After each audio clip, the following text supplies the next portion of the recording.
What's up YouTube? I'm Vaughn and this is the Gear channel where we discuss collectibles, hobbies, competitive games from tabletop to video games, and today we are reviewing the 2021 McFarlane Toys Gunslinger Spawn. That's right. Now I waited a really long time to actually finally open it, but now since it's open, it's about time we review it here on the channel.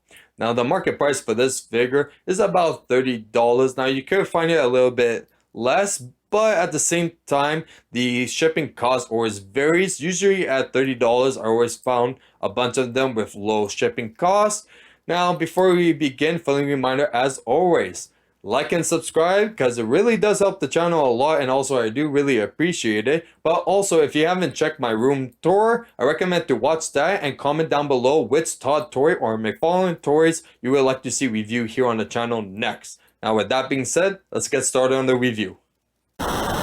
And here is the Gunslinger Spawn. Now let me just tell you that he looks amazing. Aesthetically, everything is on point. This is definitely an amazing display piece to have. The only downside is that he's a little bit top heavy where the cape is, so you're going to need the actual base like at the bottom to actually display him properly or in different posability. But surprisingly, he has a lot of different articulations, so you could definitely pose him in specific ways, but you're going to have to watch out not to have him tumble down, because even just to display him like this was a bit of an issue.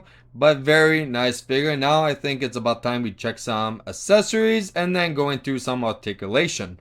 So starting first, we have his gatling gun. Now this thing looks amazing. Now I wasn't too sure if it should be like this and him holding like this, but it's actually upside down, so you're going to have both hands holding over here. But look at the details, that looks sick. Even the skulls over here, very cool weapon to definitely have. Now I know there's another Gunslinger Spawn that has a rifle instead, but honestly I think this just looks amazing and I prefer him having this instead. So he comes with two pistols that are quite well, and for some reason my camera's having a little bit of an issue actually focusing, but we're going to try our best to show as much detail. So you see like there's actually skulls on it. It looks pretty cool. The only downside is that for the holsters it kind of warps it, so he does have storage that you can actually just put over here. So let's just slide it in. Now you're going to have to be careful because it's most likely going to have some paint chipping because it's very tight at the bottom piece over there. Especially on this one, I've been having a bit of an issues because there's a bit of loose plastic over here, so make sure you check yours first. Maybe I might cut it a bit just so it's easier and it's going to be less paint chipping.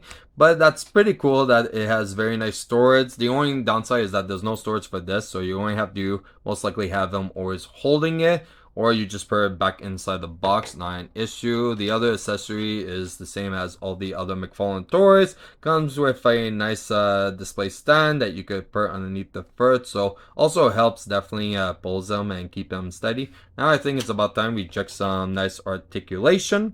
So starting with the head, now surprisingly I kind of wanted like the hat to actually come off. I think it would have been cool, but also I want to like point out like look at that face, those eyes are amazing. Honestly I'm not sure if it glows in the dark, but it could definitely seem like it can. So there's definitely a full head rotation, a little bit down and upwards, so very nice. The jacket is quite loose, but I wouldn't recommend to actually take it off. There's no point. It definitely has a few torso grunts over there with the abs, and also definitely rotation mostly at the top piece, not really at the bottom. It's very tight over here. Articulation on the arms. Now all of his knees and elbows have double joints, so you could definitely fold it how you want, like this if you like. There's definitely some rotation on the wrists as well, so if my camera wants to focus that would be nice. But yeah, very cool. So definitely you could pose his torso in many different ways.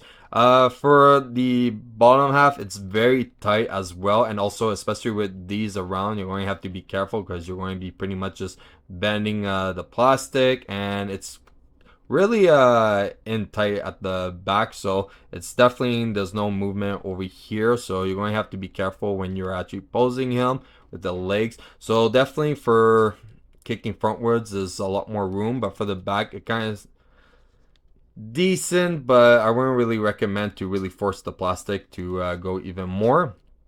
Now, like I said, for the knees, there's definitely double joints over here, so you could definitely do a double knee bend. It's a lot tighter at the top than at the bottom. Same thing with the other one, was having a bit of an issue. But besides that, for the ankle, there's definitely a lot of posability. It's on a ball joint, and then it has the nice toe bend.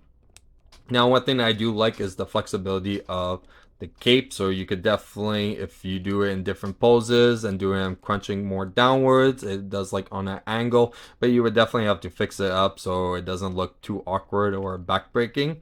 Now I think it's about time we check some size comparison. Here he is next to our throne spawn. As you can clearly see, he's actually quite tall. Even if we just look at the actually main torso, definitely a taller figure than the throne. And we're not even including like the top hat part, because definitely that can increase size or height just like a little bit.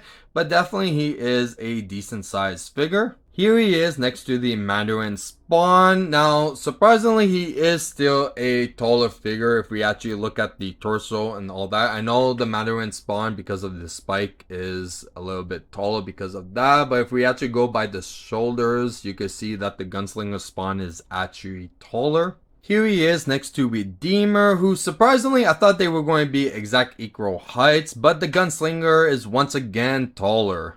And finally, here he is next to our previous spawn review, Overkill. Now, once again, I wasn't expecting him to be actually that tall, because Overkill is a pretty big figure, so don't get me wrong with that, but I was very surprised to see how tall the Gunslinger spawn was. And that's it for our review of the Gunslinger Spawn. Now, if you guys enjoyed today's video and the few changes that we did compared to our usual reviews, and also without the unboxing, now I definitely did a survey before to see if you guys want it unboxed or not, and the majority did say without the unboxing, so I'd give it a shot. And if you guys like how it is, definitely like this video. And also don't forget to subscribe. Really do appreciate it, and it really helps a lot. And don't forget to definitely check out my previous video of our tour collection. So if you guys see anything that you would like me to review here on the channel that I didn't already review, definitely comment it down below. And if you want a sneak peek of future products we're planning to review here on the channel, you can follow me on my Instagram, VaughnGear. I'm Vaughn, and this was the Gear Channel.